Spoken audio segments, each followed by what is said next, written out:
Assalamualaikum warahmatullahi wabarakatuh. Sebelumnya, terima kasih atas kesempatan yang telah diberikan kepada kelompok kami, terkhusus kepada Bapak Aditya Putra Pratama, SSI, MSI, selaku dosen pengampu mata kuliah kalkulus lanjut, yang telah mengarahkan kami untuk dapat menyelesaikan tugas kelompok ini. Pada kesempatan kali ini, kami akan membawakan materi yang berjudul turunan berarah dan gradien. Next slide. Sebelum masuk ke materi, izinkan saya memperkenalkan anggota kelompok 2, yaitu saya sendiri, Amalia Putri, dan 3 teman saya, Sabina Sasikirana, Siti Nurjana, dan Togarman Adi Abdiwidya, yang telah bekerja sama dalam pengerjaan tugas kelompok ini. Selanjutnya, kami akan masuk ke materi yang akan dibawakan oleh teman saya.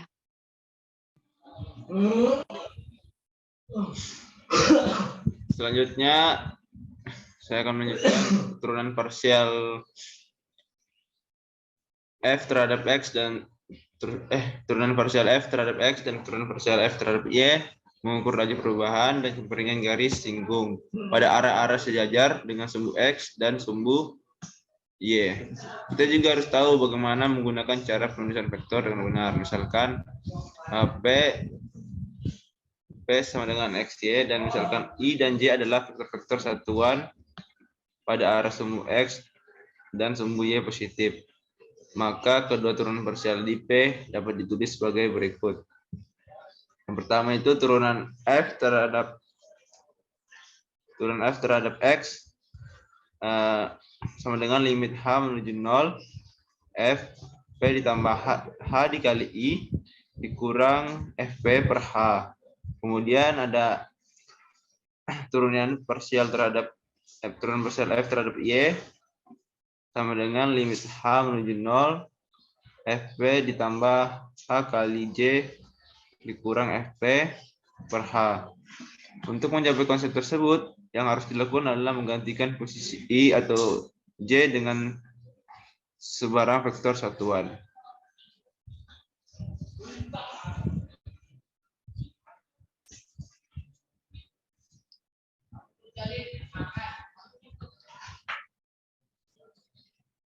Kita masuk ke definisi.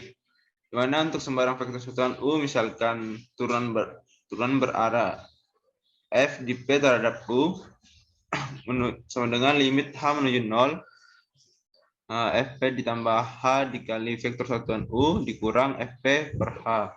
Jika limitnya ada, maka turunan berarah di F di P pada arah U menjadi turunan berarah F di P terhadap I sama dengan turunan berarah F terhadap X dan juga turunan berarah F di P terhadap J sama dengan turunan terhadap Y. Karena P-nya itu sama dengan XY, maka dapat juga menggunakan notasi sebagai berikut, yaitu turunan berarah F di XY pada arah U. Oke, next. Kita masuk ke hubungan turunan berarah dengan gradien. Diketahui bahwa nilai dari gradien dapat dinyatakan dengan gradien sama dengan F terhadap X dikali I ditambah turunan F terhadap Y dikali J. Misalkan nih, F dapat didiferensialkan di P, maka F mempunyai turunan berarah di P pada arah vektor satuan U. Vektor satuan U sama dengan U1 dikali I ditambah vektor satuan U2 dikali J. Dan selanjutnya turunan berarah F di P turunan berubah F di P terhadap pada arah U sama dengan vektor satuan U dikali gradien. Jadi vektor satuan U-nya itu tadi dimasukkan menjadi U kali 1I ditambah U2 dikali J, maka gradien F-nya juga tadi diturunkan menjadi gradien fx, gradien f terhadap x xy di titik xy, maka menjadi turunan berarah f di titik xy terhadap u sama dengan u1 vektor satuan pertama terhadap fx di titik xy ditambah vektor satuan kedua terhadap turunan fy di titik xy. Selanjutnya untuk mengetahui kebenaran teorema ini, maka di bawah ini akan dibuktikan. Karena f itu dapat didiferensiasikan di p, maka f ditambah h dikali vektor satuan u dikurang fp sama dengan gradien fp dikali h dikali vektor satuan u ditambah epsilon h dikali vektor satuan u dikali h vektor satuan u. Dengan epsilon h vektor satuan u ini menuju 0, ketika h menuju 0, maka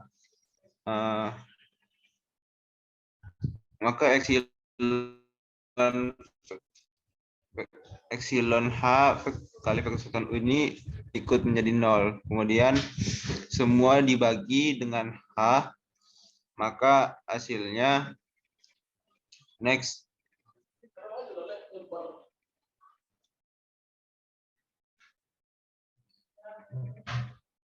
Maka ketika limitnya hanya menuju 0, maka menurut definisi limit h menuju 0 sama fp ditambah h kali vektor satuan u dikurang fp per h sama dengan gradien fp dikali vektor satuan u ditambah epsilon h kali vektor satuan u ini menjadi, ketika dilimitkan menjadi turunan berarah f di p pada arah u sama dengan gradien fp dikali vektor satuan u. Maka teorema di atas terbukti kebenarannya. Selanjutnya akan dilanjutkan oleh teman saya. Baik, saya akan melanjutkan materi selanjutnya, laju perubahan maksimum. Untuk suatu fungsi f yang diketahui pada titik yang diberikan vektor p, itu biasanya menanyakan ke arah mana fungsi ini berubah paling cepat. Yaitu ke arah turunan berarah fungsi f di titik p pada arah u. Itu dapat dituliskan turunan berarah fungsi f di titik p pada arah u itu sama dengan vektor satuan u dikali gradien sama dengan panjang vektor u dikali dengan mutlak gradien dan dikalikan dengan cos theta dengan sudut antara vektor satuan u dan gradien, sehingga turunan berarah fungsi f di titik p pada arah u dapat dimaksimumkan ketika theta sama dengan 0 dan diminimumkan ketika theta sama dengan v per 2. Dapat disimpulkan sebagai berikut. Teorema B. Sebuah fungsi meningkat paling cepat di vektor p pada arah gradiennya dengan laju panjang gradien dan menurun paling cepat pada arah yang berlawanan dengan laju min panjang gradien. Next. Kurva ketinggian dan gradien. Kurva ketinggian, level curve pada permukaan Z sama dengan fungsi f di titik x, y adalah proyeksi pada bidang xy dari kurva-kurva perpotongan permukaan tersebut dengan bidang Z sama dengan K yang sejajar dengan bidang xy. Nilai fungsi di seluruh titik pada kurva ketinggian yang sama adalah konstan, dapat dilihat pada gambar di atas. Next.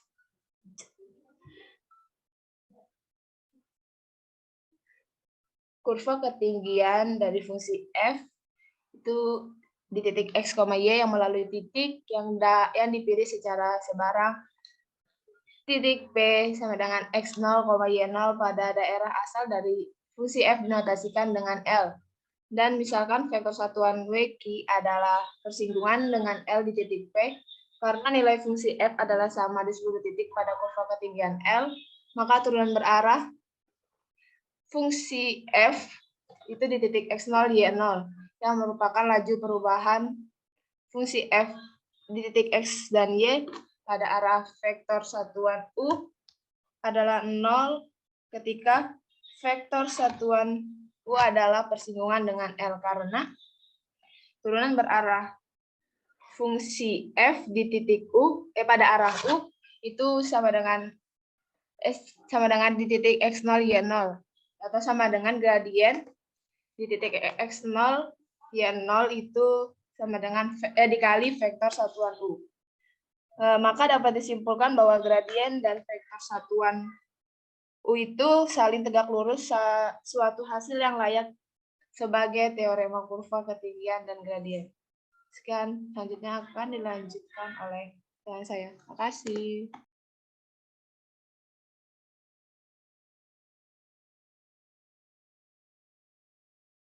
Baik, akan saya lanjutkan mengenai materi dimensi yang lebih tinggi. Nah, konsep mengenai kurva ketinggian untuk fungsi 2 peubah juga dapat kita gunakan untuk permukaan ketinggian pada fungsi 3 peubah. Nah, jika fungsi f adalah fungsi 3 peubah, maka permukaan fungsi f di titik x, y, z adalah titik k di mana k adalah konstanta. Nah, disebut sebagai permukaan ketinggian atau level surface untuk fungsi f. Nah, di seluruh titik pada permukaan ketinggian, nilai asalnya adalah vektor norma terhadap permukaan ketinggian dari fungsi f yang melalui titik P. Selanjutnya akan dilanjutkan oleh teman saya. Baik, selanjutnya kita masuk ke contoh soal, yaitu dari nomor 1, nomor 2, dan nomor 9. Next. Nah, di contoh soal yang pertama, itu kita mempunyai soal seperti ini. Jika fungsi f di titik x, y sama dengan x kuadrat y, tentukan turunan berarah di P sama dengan 1,2 pada arah vektor A, 3i dikurang 4j. Nah, yang pertama-tama, kita dapat ketahui bahwa fungsi fx, y-nya itu x kuadrat, y. Terus, vektor P-nya itu di titik 1,2, dan vektor satuan A-nya itu di 3i kurang 4j. Terus, kita harus mencari turunannya terhadap x dan terhadap y. Jika kita turunkan terhadap x, maka didapatkan 2x, y. Jika kita turunkan terhadap y, maka didapatkan x kuadrat. Lalu kita substitusikan ke P-nya tadi di 1,2-nya. Maka didapatkan fx di titik 1,2 itu 4, sedangkan di y-nya sendiri itu 1. Setelah itu, kita harus mencari komponen dari gradiennya menggunakan rumus seperti berikut, yaitu komponen dari P sama dengan fx, fy. Yang kita dapat tadi kan 4,1. Itu dimasukkan ke dalam rumusnya. Nah, selanjutnya kita tuh harus mencari vektor satuan U pada arah A. Rumusnya seperti berikut, di mana vektor satuan U sama dengan vektor U dibagi sama panjang vektor U. Terus caranya itu 1 per akar dari vektor U yang pertama dikuadratkan dan vektor U yang kedua dikuadratkan. Terus dikali dengan vektor satuan U yang pertama dan vektor satuan U yang kedua. Karena di sini soalnya tadi A, itu harusnya diganti A aja. Nah, sehingga kita dapat nih vektor satuan U pada arah A-nya itu 3/5 dan negatif 4/5. Terus kita menggunakan teorema yang ada tadi itu, yaitu teorema turunan berarah di F pada arah A. Itu dengan rumus seperti berikut, di mana dikali dengan vektor U dikali dengan FP. Maka didapatkan hasilnya itu 8/5. Jadi ini dikali silang gitu. Next. Nah, kita masuk ke contoh soal yang kedua. Ditanyakan, tentukan turunan berarah dari F di titik P pada arah A dari fungsi F di titik X, Y sama dengan Y kuadrat ln X. Di mana vektor P-nya itu 1,4 dan A-nya adalah 1 min J. Yang pertama kita harus mencari turunannya dulu terhadap X dan terhadap Y. Ketika kita turunkan terhadap X, maka didapatkan X kuadrat per Y kuadrat per X, dan ketika kita turunkan terhadap Y, maka didapatkan 2Y ln X. Terus kita substitusikan dengan si P-nya tadi, didapatkan Fx sama dengan 16 dan Fy sama dengan 0. Lalu kita cari komponen gradiennya tadi dengan rumus yang sama, yaitu gradien P-nya itu dimasukin sama dengan Fx, Fy, yaitu 16,0. Selanjutnya kita mencari vektor satuan U pada arah A menggunakan rumus sebagai berikut. Di mana vektor satuan A sama dengan vektor A dibagi dengan panjang vektornya. Sehingga didapatkan vektor satuan U pada arah A itu 1/2 dikali dengan 1,-1. Terus kita menggunakan teorema yang ada gitu. Di mana didapatkan hasilnya 11,3137 seperti yang awal tadi, yaitu dikali silang. Oke, kita lanjut. Contoh soal yang ketiga. Nah, di sini ditanya tentang laju perubahan. Kurang lebih caranya itu sama. Di mana di soalnya ini X, Y-nya itu X pangkat 3 dikurangi Y pangkat 5, di mana P-nya 2,-1. Nah, kita kan sudah tahu nih dari soalnya. Seperti biasa, kita harus mencari turunannya terhadap X dan terhadap Y. Ketika kita turunkan terhadap X, maka didapatkan 3X kuadrat. Dan ketika kita turunkan terhadap Y, didapatkan -5Y pangkat 4. Terus kita substitusikan lagi nih. Didapatkan hasilnya itu kalau misalkan terhadap X itu 12 dan terhadap Y itu -5.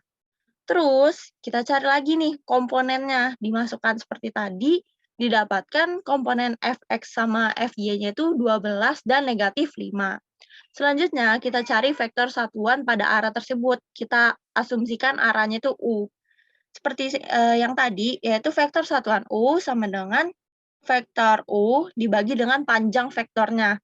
Sehingga didapatkan 12/13, -5/13. Terus, karena yang ditanya laju perubahan, maka rumusnya seperti berikut. Di mana pada intinya itu laju perubahan itu yaitu hasil dari panjang vektornya. Yang itu akar dari 12 kuadrat ditambah -5 kuadrat. Next. Selanjutnya kita masuk ke contoh kasus. Coba kita andaikan bahwa ada seekor semut yang berada pada paraboloida hiperbolik dengan Z, yaitu dengan Z sama dengan Y kuadrat dikurang X kuadrat di titik 1, 1, 0. Pada kemiringan arah mana ia harusnya bergerak untuk panjatan yang paling curam? Berapa kemiringan ia memulai? Nah, misalkan si Z itu sama dengan Fx, fungsi F di titik X, Y, yaitu Y kuadrat dikurang X kuadrat. Kita cari lagi nih turunan terhadap X dan turunan terhadap Y. Ketika kita turunkan terhadap X, maka didapatkan -2X. Ketika kita turunkan terhadap Y, maka didapatkan 2Y. Terus kita substitusikan. Didapatkan -2 dan 2. Langsung kita masukkan ke rumus yang ini. Rumus kemiringannya itu, gradiennya. Jadi gradiennya tadi kan sudah didapatkan tuh, -2 sama +2. Itu kita cari sama dengan ke panjang vektornya. Maka didapatkan 2 akar 2. Baik, saya akan dilanjutkan oleh teman saya. Sekian presentasi materi dari kelompok 2, kurang dan lebihnya mohon dimaafkan. Bagi teman-teman, jika ada pertanyaan atau hal yang ingin didiskusikan, bisa langsung diketik di kolom komentar. Saya akhiri kelompok 2 undur diri. Wassalamualaikum warahmatullahi wabarakatuh.